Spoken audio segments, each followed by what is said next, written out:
My name is Ivy. Born into a business dynasty. I've known Ethan since childhood. His support after my parents' death kindled affection, making our family's arranged union seem inevitable. While selecting wedding venues, I received Ethan's text about overseas market issues delaying our ceremony. Understanding his workload, I flew to visit him only to find him gaming in his office with some girl. The door carelessly ajar. Ethan, are you really postponing the wedding? The girl asked sweetly, looking up from her phone. Of course. Ivy's constant clinging already irritates me. Delaying this marriage gives me more time with you. His gaming fingers paused as he pecked her cheek. She twisted around, arms circling his neck as their lips met with wet, obscene sounds. Their phones forgotten on the desk. I turned silently to his secretary. Please don't mention my visit. Arranged marriages require strategy. Why settle for someone who resents me? Ryan. I called my brother later. Ask if Lucas needs a wife. What now? Weren't you meeting Ethan today? Phone's inconvenient. Just check if Lucas is available. After muffled footsteps, Ryan's tone shifted. Seriously? Lucas is military. No backing out once committed. My wedding dress is ready, Mom's final design. I'll only wear it once. My voice cracked. After silence, Ryan pressed. Why the sudden change? You've chased Ethan since Mom's funeral. Because I'm tired. Tears fell as I traced Mom's lace embroidery. She'd designed this gown before dying in my senior year, never seeing me wear it. Dad followed her soon after. The boutique assistant interrupted my memories. Ms. Johnson. Your call. Ethan's irritated voice snapped through. Why are you trying wedding dresses? We postponed this. Just final fittings for the custom gown. Return it. The wedding's uncertain. His pause chilled me. Besides, I hung up, fingers trembling on Mom's silk sleeves. Through the mirror, her ghost seemed to whisper, some loves aren't worth the fight. He paused, his voice turning colder. It would be disastrous if those bridal fitting photos got leaked. People might think we're actually getting married. I arched a brow, spotting the designer waving her phone screen at me from across the room. Of course, she'd probably sent Ethan the pictures assuming he couldn't make it today. Being our mutual friend, she remained unaware we'd postponed the wedding without public announcement. You did postpone the wedding, Ethan. But I never agreed to it. Stop being difficult. Ivy. His irritation crackled through the speaker. With everything on my plate, I can't handle wedding planning right now. If you truly want this marriage, stop making demands. Don't make me regret agreeing to this alliance. Let's be clear, the only reason I considered marrying you was our family's joint venture requiring stronger ties. Without that project, no amount of chasing would have made me settle for you. Count yourself lucky and stay in your lane. I closed my eyes, steadying my breath against his barbs. Ethan. Perhaps I failed to mention enough. His interruption felt like ice shards. I'll inform our parents and your brother Ryan about postponing the wedding indefinitely. Push me further, and we'll cancel it outright. Behave yourself until I return. Ethan, the dial tone drowned my protest. Though accustomed to his abrupt hang-ups after all these years, the sting lingered. Worse yet, I'd clearly heard that giggling voice in his background. Ethan. Have you sorted this photo mess yet? The same saccharine tone from the girl he'd been embracing last week. So this was the prior commitment keeping him occupied overseas. How ironic that months abroad had eroded a decade of our history. We'd been sweethearts once, when my mother's sudden death shattered our family, leaving my father broken and brother Ryan to abandon his studies stabilizing our corporation. Ethan became my anchor. Night after night, the future Carter heir read bedtime stories over crackling international calls, coaxing me through panic attacks when grief paralyzed me. But somewhere between his friends joking about arranged marriages and our families formalizing the alliance, tenderness curdled into resentment. I never understood his aversion. Weren't childhood sweethearts turned power couples the perfect cliché? Ryan waited in our penthouse living room, eyes sharpening as I entered. Did that bastard upset you? His quiet question undid me. Tears blurred the crystal chandeliers as I slumped beside him. He called this afternoon. Ryan's knuckles whitened around his whiskey glass. Threatened that even if you married him, he'd never love you. Lucky for him. Lucas already warned me about this tantrum. My breath caught. Lucas agreed? To becoming your groom? Yes. A rare smile softened my brother's stern features. He's discussing it with old Mr. Miller tonight. The wedding proceeds, just with a better groom. They'll announce after Lucas wraps his overseas business. I exhaled shakily. Proposing the groom swap had been reckless, given Lucas Miller's reputation.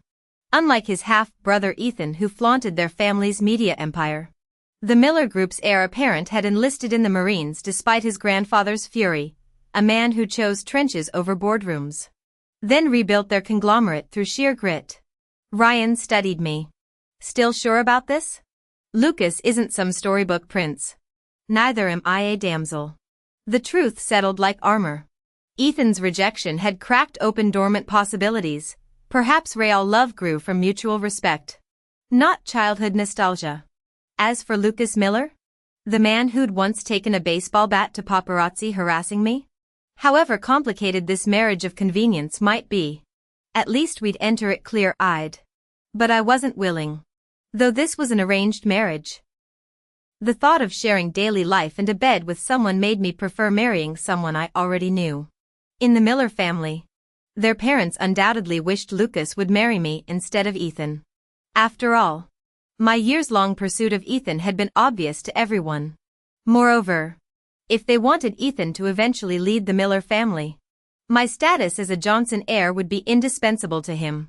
That's precisely why Ethan could only postpone our wedding despite his resentment. He couldn't outright cancel it.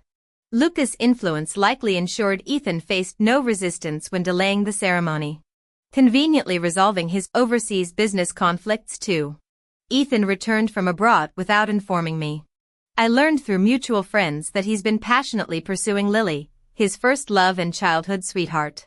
They'd lost contact after her family's sudden misfortunes but reunited during his recent business trip. Now he's installed her as his personal assistant, integrated her into his social circle, and reportedly plans an elaborate surprise birthday party, enlisting friends to keep it secret. Within a month, every affluent family in the city knows the Miller heir has reclaimed his long-lost love, leaving my position as his fiancée painfully awkward. Our friends rage about Ethan's blatant disrespect, delaying our wedding while publicly courting another. But knowing my marriage partner has changed, I feel nothing. Lately I've been researching Lucas' personality and interests through my brother Ryan. Marriage isn't a game to me. When I loved Ethan, he treated me well. Before our engagement, as his closest childhood friend, he'd include me everywhere. In our circle of entitled heirs where most play at being spoiled socialites, he'd shield me from predatory advances. Anyone I disliked or who offended me vanished from his orbit. These protections made me believe he returned my feelings. When the Millers announced his arranged marriage, I begged Ryan to secure the match. Though heartbroken now, I'm letting go. My late mother once advised, don't choose someone who treats you well, choose someone inherently good. So I'm abandoning the former for a man devoted to civic duty. Avoiding pitying stares during Ethan's spectacle, I've been hibernating at home until Ryan intervened. You represent our family, he insisted. Show the world you're unaffected. Thus I found myself exiled to a debutante ball for the youngest CA daughter, exactly where Ethan would appear given their family ties. After greeting the hosts and depositing my gift, I claimed a corner seat. Let the gossips whisper, they began the moment Ethan entered arm-in-arm with Lily. This is Lily, my girlfriend, he announced to our stunned hosts. The CAs exchanged glances but politely replied, she's lovely. You should bring her around more often. I watched them circulate, his hand lingering on hers, their shared smiles radiant. They'd make a perfect couple, if he weren't still technically engaged to me. Some people truly lack self-awareness. Miss Johnson. I looked up at the unfamiliar face. Smirking, I lowered my gaze back to my Candy Crush, 3 moves left with one stubborn ice block remaining. A bomb had just spawned near it when manicured fingers suddenly obscured my screen. Lily Davis. Ethan's girlfriend. The intruder announced. My misdirected swipe doomed the level. Meeting her eyes coldly, I demanded. Your point? Can we talk privately? Unnecessary. First, I'm merely Ethan's arranged marriage prospect, not his wife. Second, you're today's flavor, who knows when you'll become yesterday's news. We've no business intersecting. Her smile faltered at my bluntness. Leaning closer, she whispered, what if I told you this concerns Ethan's future? Her gaze flickered toward curious onlookers. Somewhere more discreet? On the dimly lit balcony. Lily's proposal unfolded. Your brother Ryan Johnson runs Johnson Group now. Right? He dotes on you. Convince him to bail out my father's company. And I'll disappear from Ethan's life. Ethan's family has deeper pockets. The Carters won't help. Old Mr. Carter controls everything. And he despises Ethan. Her fingers gripped the railing. Ethan claims you initiated this marriage arrangement. Help me. And I'll ensure he honors the wedding date. We'll relocate overseas permanently afterward. I nearly laughed. Let me get this straight, I fund your family's revival so you two can frolic abroad while I play dutiful wife to a man pining for his ex? What exactly makes me the charity case here? This benefits everyone. You get Ethan. I get financial security dash. Miss Davis. I don't do losing propositions. Turning to leave, I instinctively jerked away when she grabbed my arm. Her staged stumble sent red wine cascading over her white gown. Ethan materialized like some tragic hero, cradling his fallen lover. Ivy. Take your spite out on me. Not Lily. His glare could frost glass. Lily fluttered tearfully. Ethan. Let go. I'm all stained. Stay right here. He tightened his embrace, voice dripping venom. Let this gold-digging socialite understand, no forced marriage will make me love her. My heart belongs to Lily. The theatrics almost impressed me. If Ethan truly defied his family, our wedding would have been cancelled, not postponed. This charade reeked of Lily realizing her meal ticket's expiration date. Ethan switched to patronizing mode as guests stared. Be reasonable. Ivy. The Carter-Johnson merger needs this union. You claim to love me, wouldn't you want my happiness? His fingers combed through Lily's hair. Once we're married, I'll send her abroad. Few annual visits. Discreet arrangements. She won't overshadow your position. I finally understood their delusion. They wanted corporate funds without corporate responsibilities. My laughter startled them both. Here's counterproposal, you keep your mistress. I'll keep my shares. Let's see whose love survives when trust funds freeze. Brushing imaginary lint off my gown, I added. Do send invites when you two elope. I'll gift matching suitcases, you'll need them after the eviction. The stunned silence tasted sweeter than wedding cake. I can hardly believe it. After all these years since the founding of New China, some people still want to live a polygamous lifestyle. They cheat openly under the guise of true love. If it's true love, why not fight for it? Even if Ethan looked down on Lily, he could have abandoned the Carter family fortune to be with her. Instead of breaking off his own engagement, he tried to exploit my feelings to legitimize their affair. Do I look like a saint? At first I was furious. But now I just find it laughable. They're perfect for each other, both scheming manipulators who think me a fool. I've adopted a new philosophy, respect others' choices and stop playing the savior. Their drama isn't my concern. But there's one thing I need to clarify. Ethan. I said coldly. I haven't had the chance to tell you, I wasn't postponing the wedding. Our engagement is cancelled. I turned to leave before he could respond, unwilling to spare another glance at their nauseating display. But they wouldn't let me go. Ethan grabbed my arm with bruising force. What do you mean cancelled? I only discussed postponing with Ryan. Is this another one of your attention-seeking stunts to force an early wedding? His laugh held contempt. Don't flatter yourself. The only reason I agreed to marry you was to humor grandfather. You'd never qualify as a Carter bride otherwise. You're hurting me. Let go. I struggled uselessly against his grip. Lily intervened nervously, eyeing Ethan's thunderous expression. Ethan. Maybe Ivy is just upset. The Carter-Johnson alliance is public knowledge across the capital. She can't possibly mean. A deep, familiar voice cut through the tension. Well, the army taught me many things. But I don't recall lessons on manhandling women. We turned to see Lucas leaning against the marble column, his military bearing evident despite civilian clothes.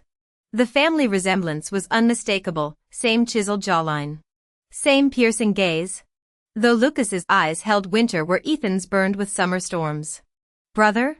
Ethan froze. Since when did you leave the service? Medical discharge last month. Lucas strode forward, effortlessly prying Ethan's fingers from my arm. Grandfather mentioned you'd be here. I came to collect my fiancé. He positioned himself between me and the others, his touch lingering protectively on my shoulder. I instinctively moved closer, drawn to his unspoken promise of sanctuary. Fiancé? Ethan choked out. Since when do you? His eyes darted between us. This is Ivy. My intended. Was your intended? Lucas corrected. Grandfather approved the change this morning. The Carters have 2 sons, but the Johnsons only have 1 heiress. His thumb brushed my collarbone, a calculated gesture that sent heat racing up my neck. Meet your sister-in-law. You'll show her respect henceforth. The drive home passed in stunned silence. My mind reeled. Lucas? The brooding army captain I'd last seen at Ryan's graduation? The man whose childhood piggyback rides featured in half my childhood memories? You can drop the act now, I finally said as his car glided through the gates. Why the sudden rescue mission? Lucas kept his eyes on the road. Ryan mentioned you wanted to marry me. Heat flooded my cheeks. It's not like that. I just needed an exit strategy from Ethan without jeopardizing the business merger. I thought I'd make a convenient shield? His lips quirked. Relax. I volunteered. A calloused hand covered mine. You've always been terrible at lying. Firefly. The childhood nickname undid me, a relic from summers spent chasing fireflies in his family's orchard. 3 years ago. At Ryan's birthday. You told the cookie thief story. My breath hitched. That drunken confession, how I'd hidden his favorite cookies at 14 just to make him search longer. Stay closer. The answer's yes. His thumb traced circles on my wrist. To both proposals. The business alliance. And the real one you've never dared to voice. The city lights blurred as he leaned closer, his scent of gunmetal and sandalwood enveloping me. But let's get one thing clear, this shield comes with permanent fixtures. Starting with that certificate we're getting tomorrow.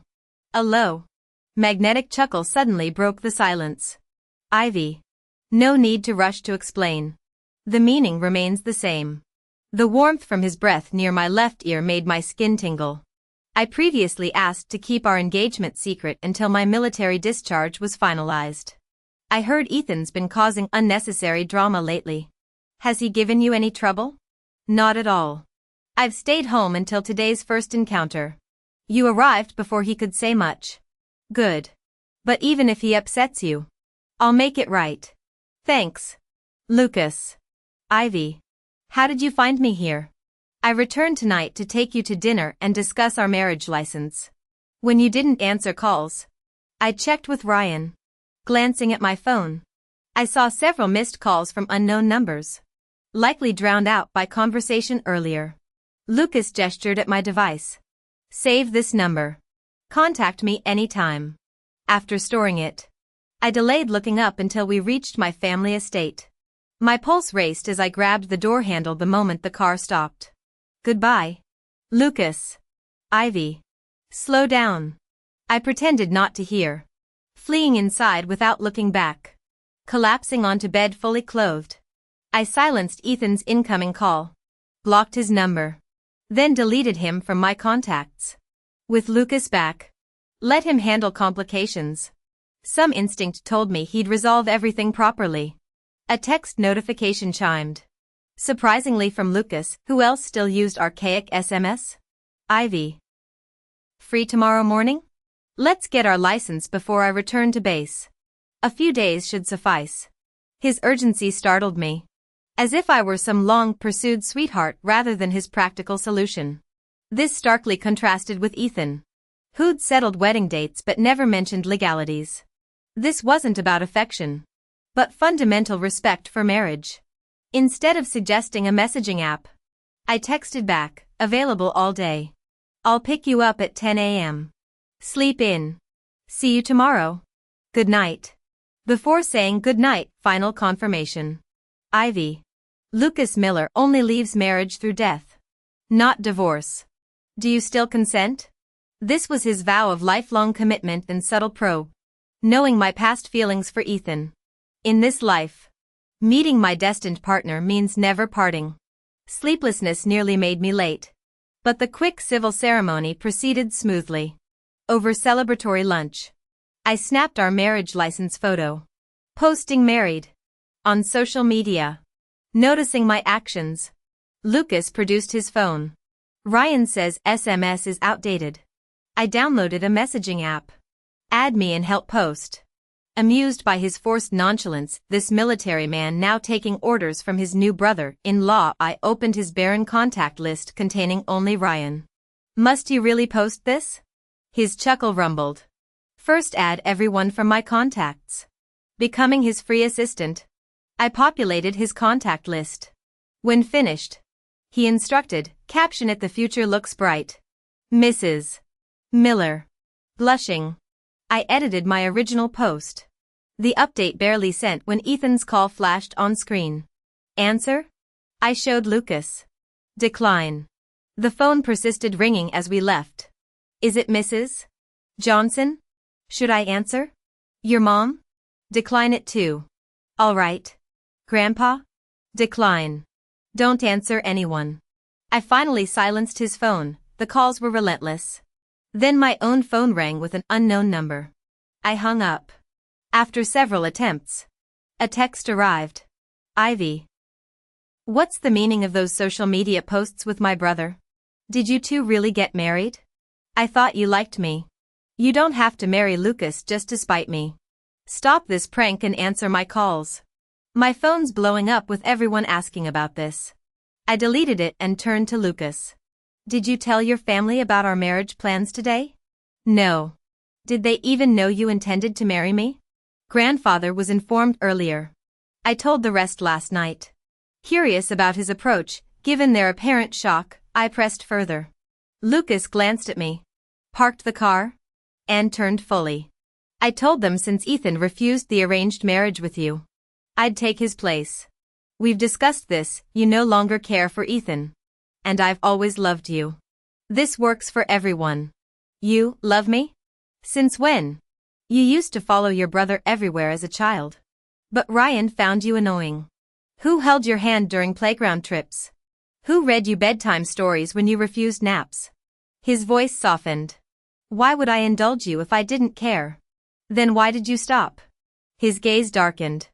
I never stopped. The person I loved chose someone else. When she no longer needed me, I let go. The memory surfaced, how I'd clung to him as a child before he left for college with Ryan. After my mother's death, new people entered my life. And Ethan became my first love. Yet here we were. Full circle. That evening, friends texted about my marriage announcement. Ethan had begged them to talk sense into me, claiming Lily was just a youthful regret and he'd realized his feelings. Our social circle sneered, he'd publicly flaunted Lily as his girlfriend while stringing me along. In our world of arranged marriages, such humiliation was unforgivable. No one would side with him now. Especially after my legal union with Lucas. Ethan's flip-flopping proved the old adage, people covet what they can't have and discard what's secured. Whether his bond with Lily was love or opportunism mattered little now. I'd moved on. Lucas resumed leadership at Miller Group, his grandfather's chosen heir. The family conglomerate had floundered under Ethan's mismanagement, questionable hires, overseas losses, Lily wielding undue HR power. With Lucas reorganizing everything, I handled wedding plans, grateful for distractions. He never missed our nightly ritual, reading me to sleep via phone. his gravelly voice turning my ears crimson within sentences. I'd never admit how much I craved this. Months passed without Ethan or Lily sightings. Their teenage romance, rekindled for ulterior motives, stood no chance against Miller family scrutiny. Parents here tolerate flings but vet marriage prospects ruthlessly. I'd braced for awkward reunions. But on our wedding day, Ethan fled abroad. His rambling farewell text mentioned realizing his love too late. Unable to face me as his sister-in-law, I deleted it unread, remembering only his closing line about permanent exile. No regrets. I'd loved earnestly, received nothing but carelessness. My affection remains fierce, simply redirected to someone worthy. Let Ethan chase ghosts. Luca's steady presence beside me, our intertwined fingers, and his nightly voice murmuring through the dark, these are my anchors now.